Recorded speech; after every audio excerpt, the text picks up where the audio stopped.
22 তাৰিখে মাজবাটত এটা দলবদ্ধ ধৰ্ষণৰ ঘটনা সংঘটিত হোৱা বুলি যদি পোহৰলৈ আহিছে। এই ঘটনাটোক আমি সদৌ অসম সংখ্যালঘু ছাত্ৰীয়ে তীব্ৰভাৱে নিন্দা কৰিছোঁ, গৰিহণা দিছোঁ। আৰু যি এই নাৰকীয় কাণ্ড সংঘটিত কৰিলে নৰপিশাচকেইটা ইতিমধ্যে আমি গম পাইছোঁ, আৰক্ষীয়ে গ্ৰেপ্তাৰ কৰিছে। অসমৰ মুখ্যমন্ত্ৰী মাননীয় হিমন্ত বিশ্ব শৰ্মা ডাঙৰীয়াক আমি বিনম্ৰতাৰে আহ্বান জনাইছোঁ যে এই নৰপিশাচকেইটাক ফাষ্ট ট্ৰেক কোৰ্টৰ জৰিয়তে অনতি বিলম্বে ফাঁসিৰ ব্যৱস্থা কৰিব লাগে, প্ৰয়োজনত ৰাজহুৱা স্থানত ফাঁসি দিব লাগে, যাতে এই নৰপিশাচকেইটাই কোনো ধৰণৰ বাচি যাব নোৱাৰে আৰু এনেকুৱা ধৰণৰ কাণ্ড আৰু যাতে কোনো অসমত কৰিবলৈ সাহস নাপায়, তাৰ কাৰণে মুখ্যমন্ত্ৰী ডাঙৰীয়াই কঠোৰৰ পৰা কঠোৰতম ব্যৱস্থা গ্ৰহণ কৰিব লাগে। আমি পুনৰবাৰ কৈছোঁ, প্ৰয়োজনত ৰাজহুৱাভাৱে তেওঁলোকক ফাঁসি দিয়াৰ ব্যৱস্থা গ্ৰহণ কৰিব লাগে। লগতে আমি ভুক্তভোগী পৰিয়ালৰ লগত সদৌ অসম সংখ্যালঘু ছাত্ৰী ইউনিয়ন, অসমবাসী ৰাইজ, অসমৰ সংখ্যালঘু সমাজ সকলোৱে আছে, সকলোৱে থাকিব।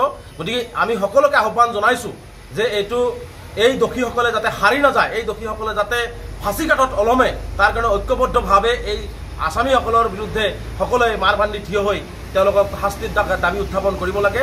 মই পুনৰবাৰ এই ঘটনাটোক তীব্ৰভাৱে নিন্দা কৰিছোঁ, গৰিহণা দিছোঁ আৰু অসমৰ মুখ্যমন্ত্ৰী ডাঙৰীয়াক প্ৰত্যক্ষ হস্তক্ষেপ কৰি এই নাৰকীয় ঘটনা সংঘটিত কৰা নৰপিশাচকেইটাক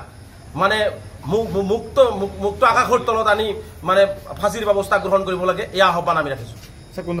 আমি সকলোকে বিনম্ৰতাৰে আহ্বান জনাইছোঁ যে যিসকল নৰপিশাচ, যিসকল বদমাছ, তেওঁলোকৰ কোনো জাতি ধৰ্ম নাই, তেওঁলোকে বদমাছে হয়, তেওঁলোকে বেয়া মানুহে হয়।